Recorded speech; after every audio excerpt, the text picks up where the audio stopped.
All right, so please introduce yourself. Hey, what's up? I'm Zach Jesse. I've been playing since Revised and stopped for a really long time, and then just started playing again like a couple years ago. Just started doing tournament stuff. This is my third constructed event, and right now I'm in number 1. This is a deck of my own design. It's based on Serrani's Blink Riders, except there's no red whatsoever. And basically every creature in the deck interacts pretty well with Blink. Ideally, against aggro, you can suspend a Cloud Skate, second turn, play an Apocryphite, and then blink it, turn into a 4/4. And then the tempo just swings dramatically, because then you just start bouncing all their creatures, play Venser, bounce it, Temporal Isolation. And a lot of games go like, you know, suspend Cloud Skate, play Apocryphite, block with it, goes out of the game, end of their turn, Venser, bounce their guy, and then you just end up like attacking for 10 out of nowhere with like a Jin or a Cess Tiger at the end of the turn. Wow, so you got 3 Jins and 3 Tigers. Yeah. That you got. And so, and the main things that you're normally killing people with are either huge Draining Whelks. No, actually that's not. The Jins? I don't think I've cast a Draining Whelk today. Oh, wow.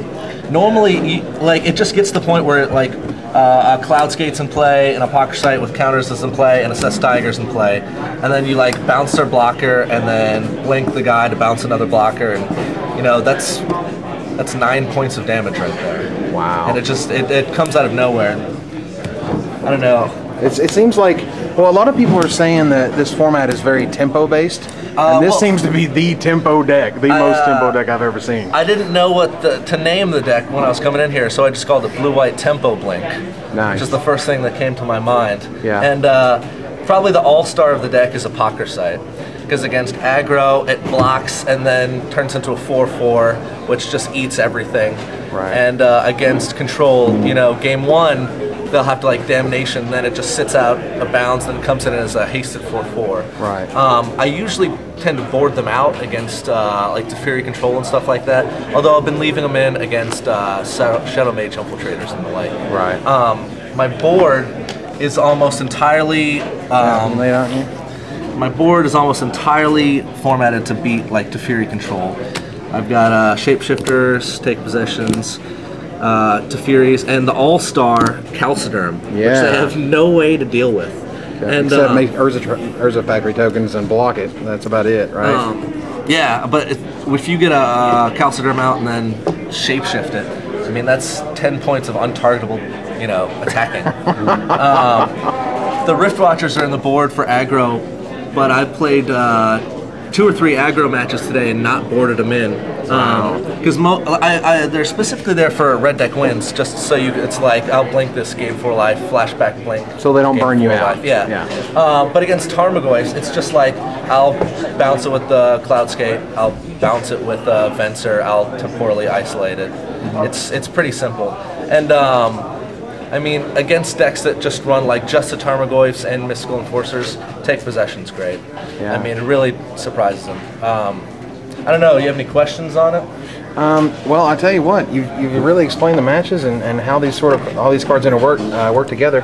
How is the pack? Is that like a 1 Luxacian? Well, I ran the pack because I'm only running 2 colors. The mana base is really easy. I mean, I just got Islands, Nimbus Maze, Terramorphic Expanse. So it's like, hey, I can afford to run other stuff. So there's the Factory, and there's that guy. But I also run Teleria Wests. Right. So I added the pack just as like, you know, if I've already got a Factory out and I draw Teleria West, it's not going to be a dead card. I don't believe I've actually cast it today. Wow. And the 1 Teferi, I just tossed in there because I wanted to shore up my control matchup game. Sure. 1 card I really wanted to work into the deck was Stone Cloaker, especially because it hoses all sorts of graveyard-based strategies like you know, Dread Return and stuff like that. Sure. Everyone kept telling me that was terrible, but I'm really regretting it not having it on my board right now. Really? Well, a lot of people told you this was terrible, right? Yeah, they did. People said that the Maelstrom Jin was terrible, and it's been really good. You just like, they attack with the Calciderm and you blink it out, and then you've got a 5/6 flyer that doesn't leave play ever. Wow. And like, red decks and white decks can't really deal with it at all. Yeah, and it even blocks Calciderm, like you said. Yeah, it blocks Calciderm. It blocks Tarmogoyf most of the time. Yeah. And getting to 6 different types in the graveyard is pretty rare. Yeah. 5 seems to be the norm, but Yeah. 6 seems to be a challenge. And so how long did it take you to build this deck? I originally built a really terrible deck. I really liked the idea of using Blink, and it was green, blue, white, splashing white for blinks, and I think like Mystic Enforcers. And I actually ran Centaur Omen Reader because I had a lot more morph, and it was trying to be like blue-green shifter and a blink deck, and it didn't work out at all. Yeah. And eventually I just went straight white-blue. Originally the temporal isolations were Judge Unworthies, and they worked well, but there'd be, every so often it'd be like, damn it, I've got a land and 2 blanks on the top of my deck. You don't want to put any on the bottom. And it's like Temporal Isolation is just a much better card. The last things I added to the deck were the 4th Apocryphite. Originally I was only running 3 with 1 in the board, and the 3rd Seth's Tiger, I ran 1 in the board. I mean, these guys are great against control because you just flash them out at the end of their turn. Then you've got a 3/3 beater that they can't counter, else you cast something better. Right, absolutely. Yeah. Well, that's great. I'm glad. Have you like swept your matches? Have you had any problems with certain cards or decks? I mean, in all honesty, I've probably gotten pretty lucky today. Against the aggro matches, I just completely dominated.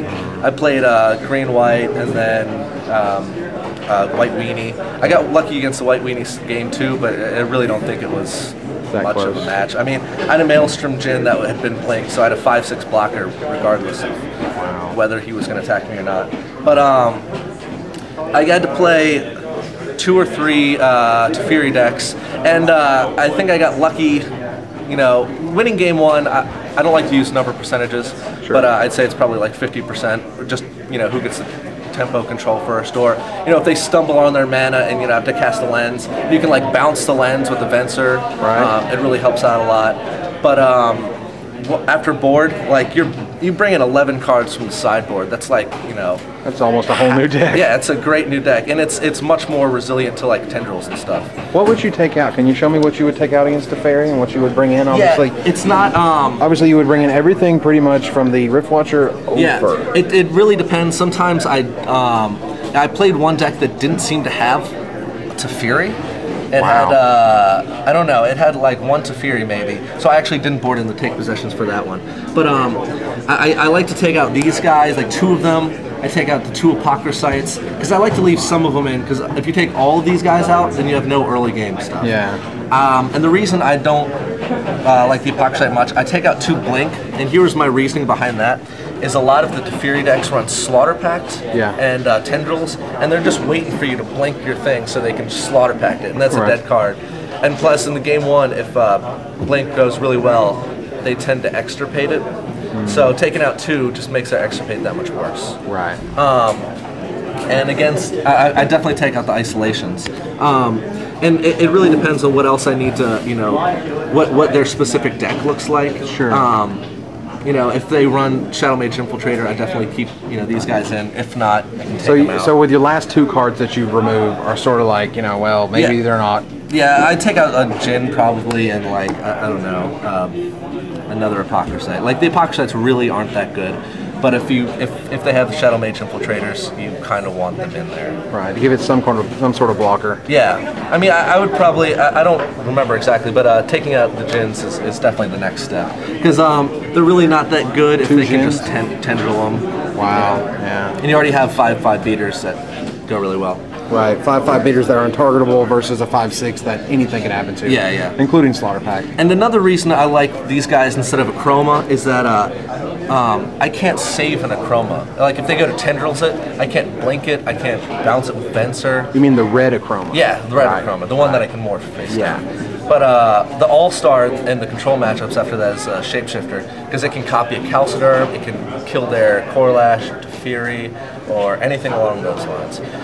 A trick I haven't gotten to do yet, but really want to, is to copy an Apocryphite as a Shapeshifter is dying, and then when it comes into play, copy the Apocryphite so it gets 3+1/+1 counters, and then when you flip it face down, it's going to be a 5/5.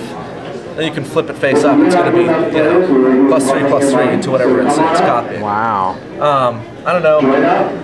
against most aggro matchups, it's pretty obvious. I take out these guys because you kind of want to get the tempo soon and just add these. Although, you know, against the deck with like Tarmogoyf and you know, Tarmogoyf, Calciderm. I played a couple decks with Calciderms. You know, I'd bring those guys in instead. I mean, just copy them and yeah, it works out pretty basically well. just a removal spell at that point for a blue and a colorless, which is great. Well, thanks for taking the time to show me. I appreciate it, and good luck. Yeah. Thanks.